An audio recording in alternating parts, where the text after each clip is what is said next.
All right.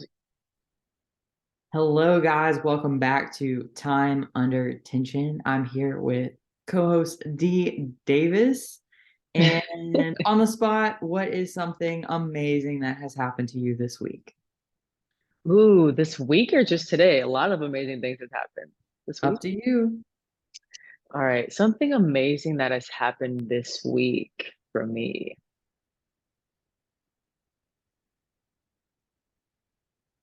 I had an amazing session last night with a client who had an incredible breakthrough. She is really asking some questions that she's never asked herself before and has instilled a fascination with it instead of getting frustrated with it, with herself and her emotions. And so she has been able to really take into her own hands a big decision in her life. And she feels very empowered and trusts herself to do so. And that just filled me up a lot, knowing that I was able to help her get to a place where she could essentially self-coach in a big situation in her life. So you said something about fascination Mhm. versus frustration. Mhm. Can you talk about that? Yeah, for sure. Something I even posted today on this topic, so it's kind of cool that you're sharing this with me, is becoming a scientist of your emotions instead of a judge of your emotions. And the difference between the two is when we're experiencing emotions and feelings, it is really difficult to gather the self-awareness to step out of them and see them as just parts of us, like we've talked about on past episodes, right? And with her specifically, and me as well in my past, frustration has been the immediate response to embodying an emotion that is not serving her or is making her feel really down. Essentially, she's identifying with emotion and judging herself for it, instead of getting fascinated about why she's feeling this way and what may have caused her to feel this way. And was it the environment? Was it language? Was it a situation that was similar to something that happened to her in her past? It was her getting really fascinated about it, like a scientist allowed her to get really curious and almost become a really effective problem solver instead of identifying strongly with the emotion, judging herself for feeling this way again, like, "Oh, here I go again, I'm doing this," and judging, and just creates all that shame. Then you're just stuck in the problem and you don't see a way out. You're stuck complaining and honestly creating that negative spiral down into a maze that makes you feel powerless. So her becoming a scientist of her emotions really has helped her to be empowered and become a very efficient problem solver in her world.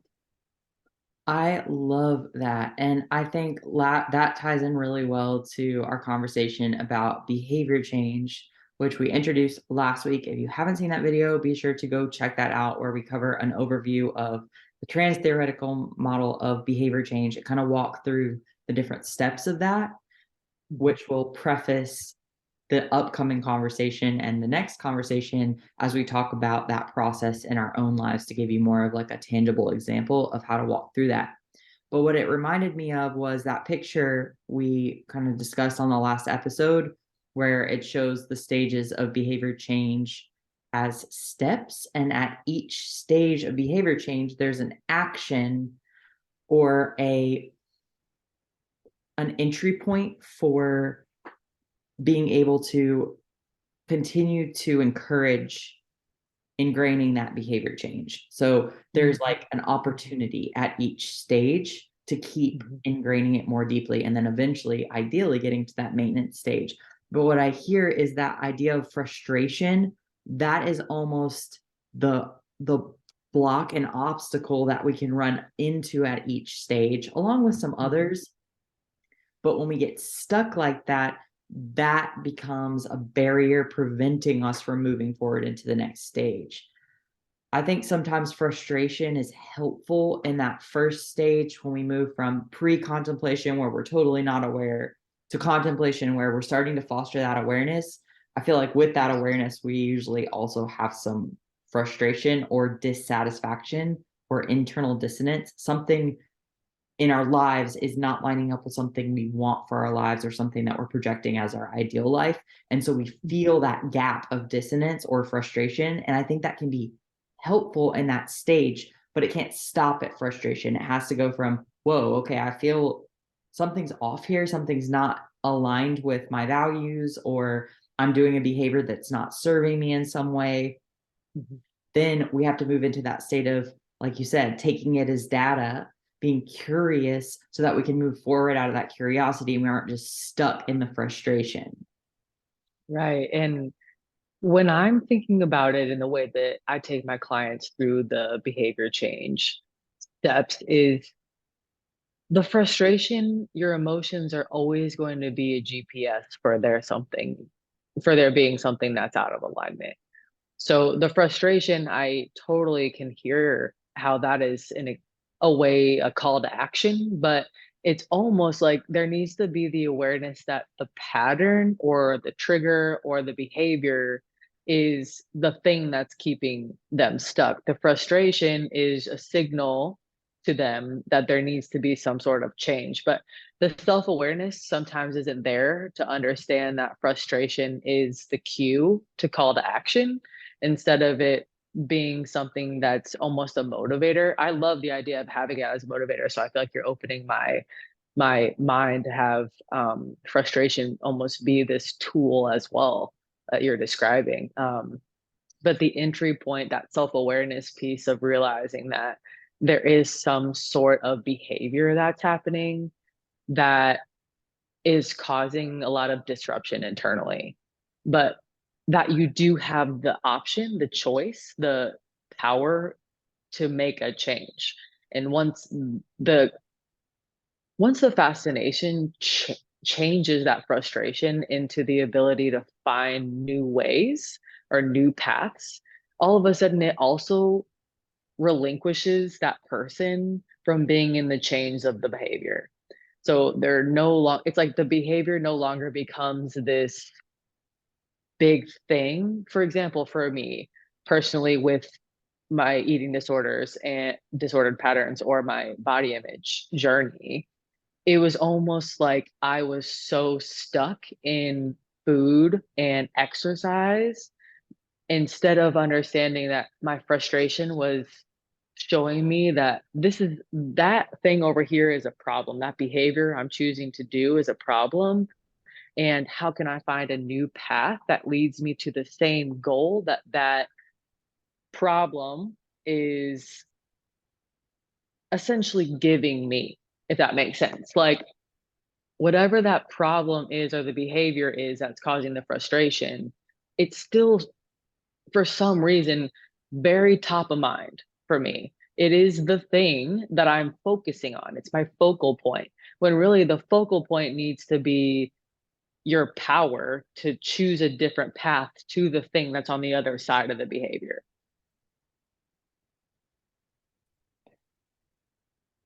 I think that's a really great point. So, in terms of like your own journey, what does that look like creating that awareness when it comes to like your patterns of disordered eating and wanting to work through that? Yeah. So for me, when we enter into that contemplation stage and the preparation stages, what I had done previously that led to me falling back into the same behavior instead of actually reaching the maintenance stage was in the contemplation and the preparation, my focus was on not doing the behavior, not restricting my food to reach lean body that would equal belonging, respect, love, and success. So because my focus was on not doing the behavior and trying to change my behavior, but still holding the same false truth that I needed to have a lean body to have success, respect, love, belonging, that kept me from progressing to action in maintenance stages. So the self awareness piece helps with fascination. It helps to remove the focus on not doing a certain behavior and helps you to understand what you really want and need. So for me, it wasn't that I wanted and needed to not do the behavior anymore. It's like what I really wanted was to be able to feel confident, successful, that I belong and that I can be loved because of who I am on the inside. And my body, so then the thing that caused me, that thing that really, we talked about in pre-contemplation stage where we're not really aware, but then something happens and we have to become more aware that we need to make the change. That for me was POTS this summer, where my body literally told me, I'm shutting off. I am shutting down. The way in which you're treating me, I can't even sit or stand right now. Like, because of all these patterns of behavior that I was seeing as getting me this thing that I really needed in my life. So the self-awareness piece in that stage of really asking yourself the questions, like those fascination questions, help you get out of focusing on the behavior and really understanding what it is that you need to be able to create optimal behavior change that leads to fulfillment of the need from a place of true inner love and compassion and understanding of your deepest self. So I think when we talk about like motivating and the research, a lot of research is done on children, like how do you reward good behavior? And what we found over time is like punishment is not a very effective motivator. Positive reward is. So it's strange. We know that about kids, and yet when we become adults, I feel like we kind of let go of that and we think that we're different. Like we start often speaking to ourselves in a negative way and we lean into the frustration, we lean into the shame and the blame and the negative self-talk. Like kicking ourselves is what's going to drive us into a new behavior. But you're right, if we Right. just stay in that frustration, even though we're focused on what we don't want, and now we're out of the pre-contemplation, we're in contemplation because we're aware that there's a need to change, Mhm. we are stuck because we don't have that positive motivator that's going to drive us forward into change because our focus, we are paying attention, investing our attention into that which we don't want. And then Right. that again just drives us usually towards that behavior that we don't want in this Mm. contradictory way, but it's because our focus is still on the thing that we don't want instead of creating the new. Right. And I think in that place of contemplation, if you can become aware of the fact that you're holding a false truth, that is where you, or a limiting belief, that is where you're finding the real need. It's uprooting and rerouting. It's uprooting the false truth or limiting belief that, again, like we've talked about multiple times in our episodes, we were children. And so when we're children, we are learning what's right and wrong and what a lean body means and what, strong muscles means, or just we're learning meaning from our parents, from other kids that we're surrounded with when we're growing up, our environment, what we see on TV, on social media. It's so impactful on us that we don't realize that we have the choice to define words like success and beauty and love and belonging and health and wellness. Like we get to define those once we can grasp that power, we can really start to instill our values into those places where before it was someone else's values or the world's values. So for me, I guess let me put an example to this to make some sense.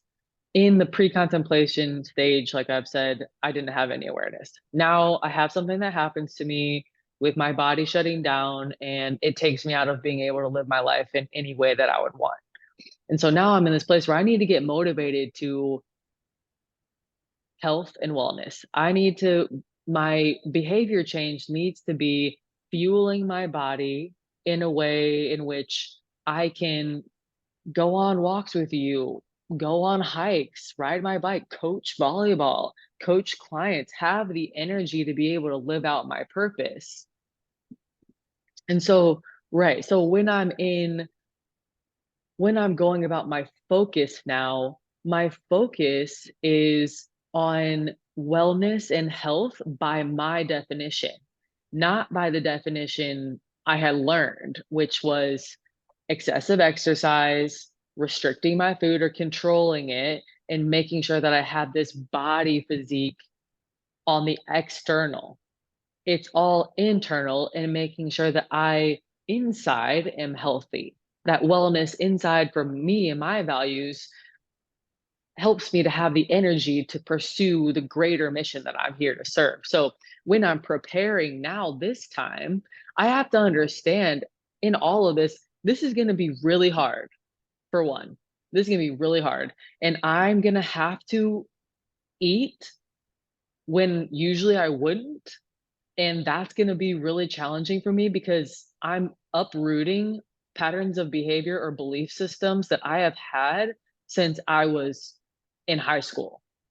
So as I'm preparing, I need to my preparation step was I need to one, get a counselor. I need to get somebody who's an expert who knows me as an athlete and understands that transition from being an athlete into just general life is very challenging because of the discrepancy in what's a proper understanding of, health and wellness and joyful movement and amount of, caloric intake to serve the healthy body that I need to progress forward as a person, having kids and all these things. So I had to get someone who understood me.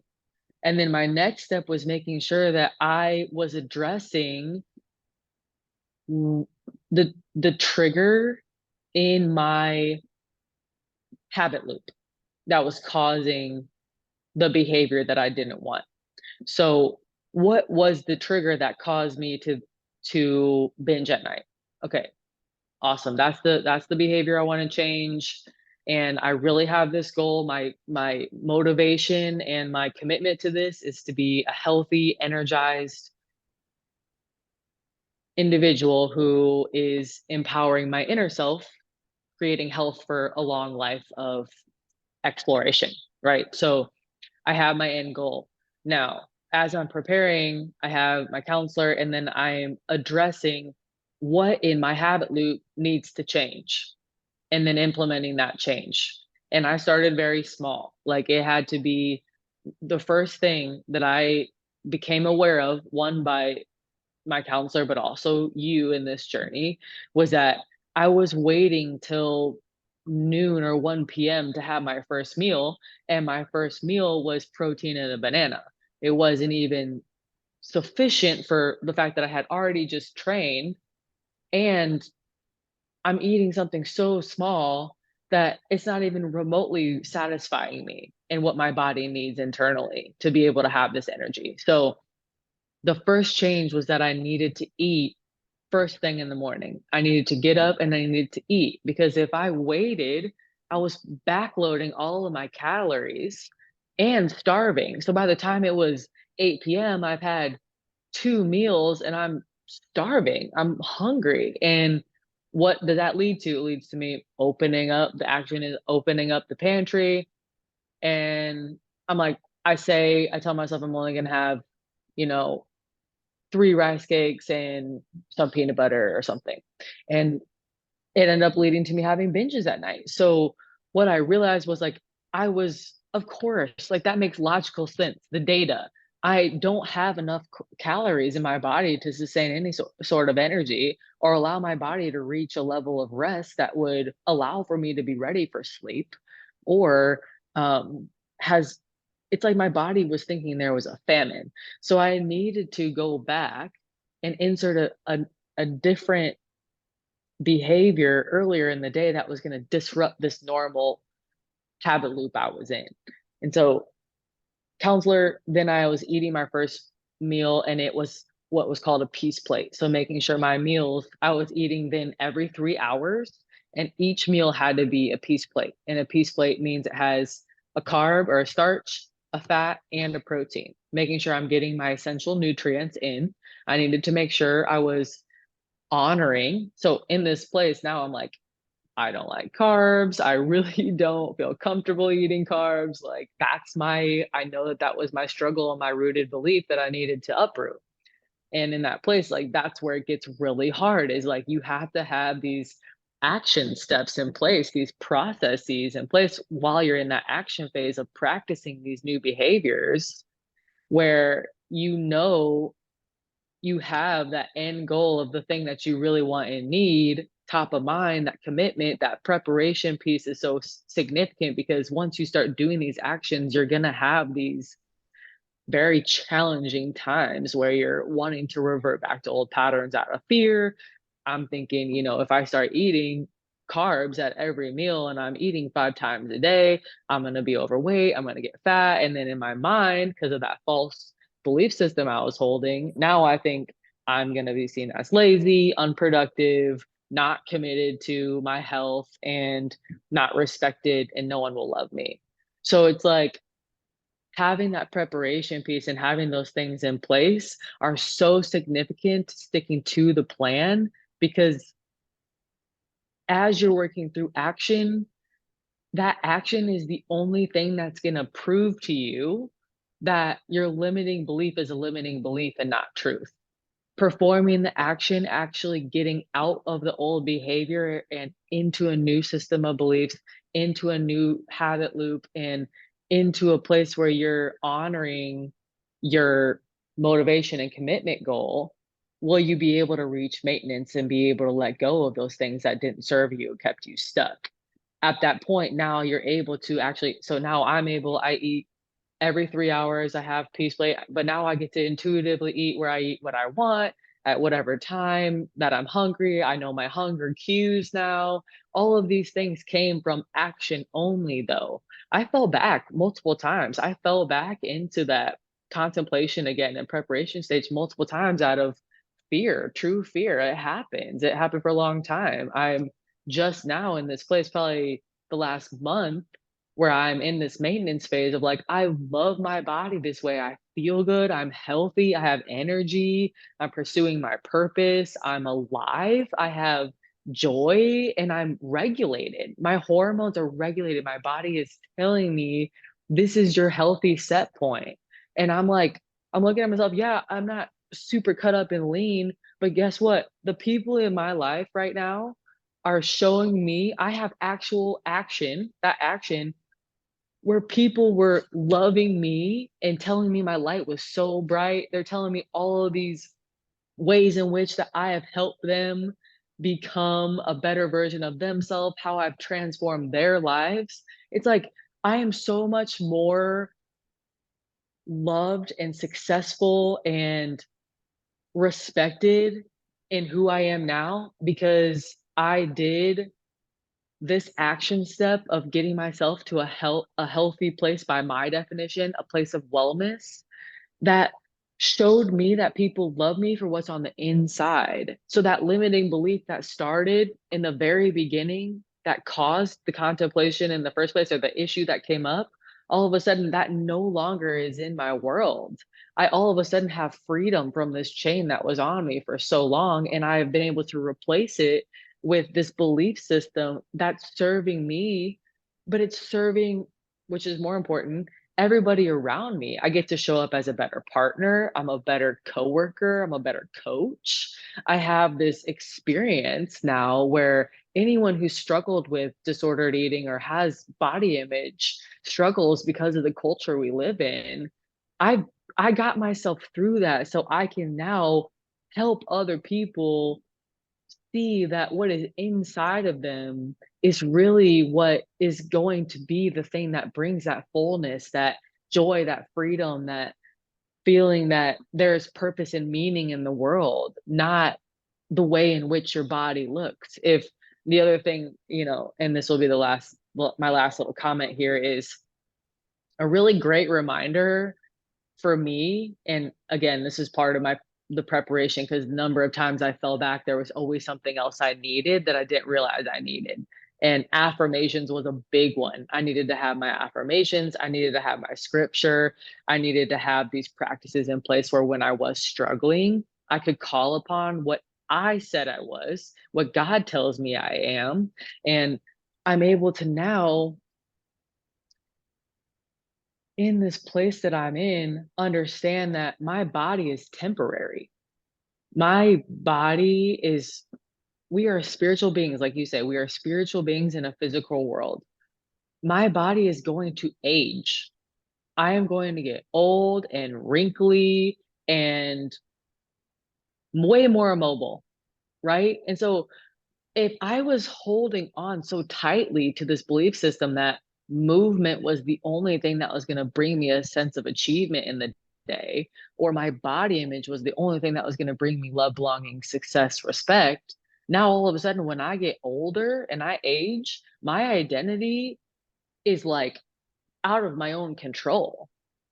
And understanding that when we can put our identity and root that in who we are on the inside, which is what we control completely, all of a sudden, regardless of what happens in the world or what happens to our bodies, I will never lose who I am. And I will never lose the knowing that I am loved because I have breath and because I am who I am. That was so awesome to hear your process through this, and I think you made so many amazing points. And one that I definitely want to highlight again is what you said about kind of go you said falling back, and Mhm. I think although I love that picture of it being like a stepwise process, I really like, let me share this one for those of you who are watching. I'm a super visual person, so I think seeing this laid out can be really helpful for me. Okay. So the stepwise process is cool to see, but there's something about seeing this in a circle that I think is really beneficial for the way that you described it. So Mhm. you go into, like, you're in pre-contemplation, you have no awareness. You're in contemplation, maybe you have that frustration and budding awareness. Preparation, then you have to develop some persuasion and motivation in order to move into action, which is reinforced by education. And you kind of addressed how each of these stages looked in your process of recovery.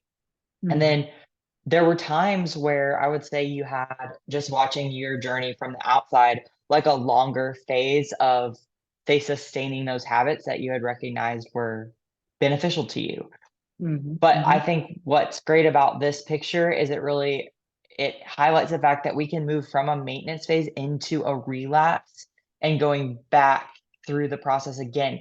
But that is helpful and almost necessary because we have to understand that the behavior that we currently have, the one that in theory we don't want. So say that's restricting food, um, or binging, either way, or energy drinks. That's one of my cruxes. So I have gone through this process a lot of times in ingraining that habit. And so if Mhm. I want to ingrain a new habit to override that one, again, I can't stay focused on the bad habit. I have to focus on the new thing I'm trying to build.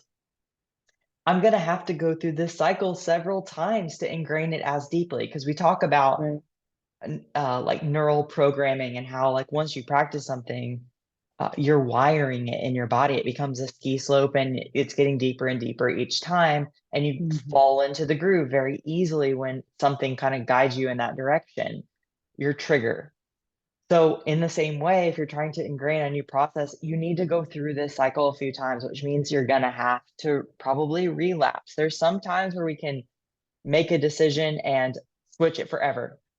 My grandma once was smoking on the porch. She was a longtime smoker, and there was like a storm rolling in, and just like this huge boom of thunder and lightning shot across the sky. And she felt so convicted that God was telling her that he was like dissatisfied with her behavior, she threw the cigarette out and threw all of them out and never smoked ever again. Every so often, something like that will happen. You hit rock bottom and you change your life because it's just such a deep moment.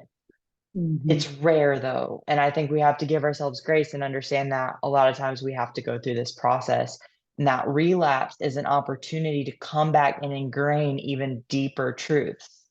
Because that Right. first truth that you uncovered, like the outer layer of the onion, seemed to be that it was not sustainable for you to keep living the way that you were. But then, like the next time you came through, you're like, it wasn't desirable. And then it wasn't allowing you to be your best self. And then it's like you're getting like to the deeper truth of it to like, it's you're not living your best life in that old pattern. And when you get to that deepest truth that like, I know that there's something better for me, that God is calling me to more. And that's like the deepest truth when you almost get beyond just the immediate dissatisfaction to like a much deeper drive for it, you're going through contemplation again with a heavier understanding of maybe your responsibility in the process and the implications for your life. And when it has a deep enough meaning and enough Mhm. practice, and you have those factors in place, whether that's a counselor or a mentor, and you're educating yourself. And then as you go through the cycle again, you're re educating yourself. You're learning all these truths on deeper levels. Over time, you find yourself getting into that maintenance phase a little bit longer and a little bit longer until eventually maybe you're not even going through all the stages again. I think sometimes it can be like maintenance. You start to notice yourself slipping a little bit, and then you can move back into value realignment in the contemplation stage, or you can move into like getting a little bit more support, or you could move into educating yourself more and start to get through this process a little bit more effectively. I love that because I think it's like when, we see people's highlight reels on their Instagram. It's like, I've achieved recovery from an eating disorder. And just like me in what I just shared, it's like the number of times I went through that cycle, I was going through that cycle for years, truly. I really was. And it wasn't until I hit that rock bottom that I was like, I have to change or I'm actually going to die. It's like the number of times that I went through relapse phases is, I mean, multiple, multiple. And just like you're saying, it's sometimes we think like it took me until this last time around to realize that I was trying to fill myself with food, thinking that that was going to make me feel full inside. But I was empty inside because I had no purpose. I was struggling to find that. So when I'm talking about that thing that we really want, the belonging, the love, that deepest truth, like the deepest knowing, that took me at first, it was like something so much more surface than that until I really realized what it actually was. That final time through that cycle for me was when I realized, oh, okay, so I have been trying to get things outside of me to heal my inner emptiness. But it's more about understanding that I get to heal myself and create the inner fullness by honoring my wholeness as a person. So, yeah. Sorry, guys, had to pause it for a second to plug the battery in so we didn't lose all this gold. So if you could pick up where you left off. Yes, yes, yes. I was just explaining how, again, I just love so much that you were speaking about having to go through this cycle multiple times and that it's not going to be just, oh, the first time that you enter into action and preparation, action maintenance, that you actually got it right. It's about understanding that that action phase is being a scientist in the action phase with the fascination over frustration. That is key, key, key, key, especially because when we do relapse, that's the time to be a scientist again. When we're in action and we're taking the steps that we had prepared, it's really important to continue to be self aware because sometimes the action that we chose to do or the preparation still hadn't reached that deepest truth that you're talking about. So we're still kind of doing the wrong, not the wrong thing, it's the right thing because it's the next right step to reaching actual healing. But having the fascination and removing the frustration allows you not to relapse and decide that you can't do it, or relapse and decide that you're not a person that has self-discipline, or you're not a person that can overcome whatever it is that's in your way. It's no, it's not that. You just tried the first hypothesis of your experiment and it didn't work. All right, cool. That's actually a positive. You're working towards finding what will work. Definitely. And I am like such a geek for that part of the process. I think it's a huge component of my focus as a coach. And next week, we're going to be talking about my journey with this process. And I'd like to kind of cover that reflection piece that goes into maintaining that maintenance phase and even guiding yourself back through the process again, potentially before you get to that point of like full relapse. So I'd like to kind of end it there on a cliffhanger. I think Love you it. gave some really, really awesome examples of what this looks like in action. And I would love to hear your guys' feedback. If you've experienced this in your own life, how has it shown up?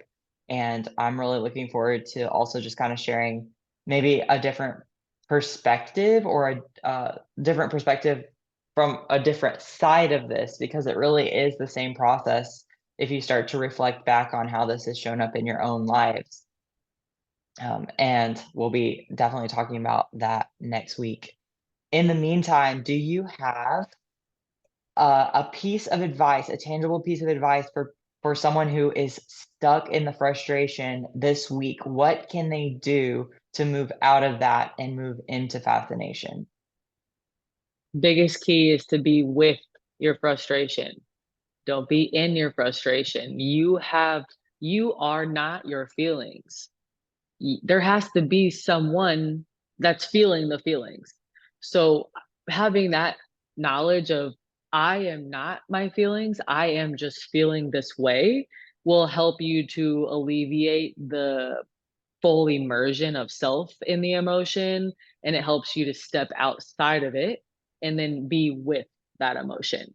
That is the biggest thing that has helped a ton of my clients and me as well. Is just understanding the identity piece in it. When we say that I am sad or I am happy, that's identifying so strongly with the emotion. It's like I am feeling happy, I am feeling sad, I am feeling insecure. Okay, if I am feeling this way, well, why? Because the feeling itself is something that I am experiencing.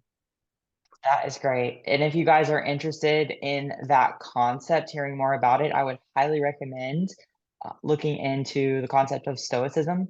Ryan Holiday talks a lot about it, and you could check out his YouTube videos. And that is a really cool uh, worldview through which to view the world, where you can step outside of your emotions and begin to sit with them, not in them, and kind of regain your power, and then begin to foster that curiosity that's going to move you from frustration into fascination into positive action. Thank you I love guys it. for listening and watching. Be sure to like, comment, share, subscribe so we can keep this channel going. We will be back with you next week on our next video on behavior change on time under tension.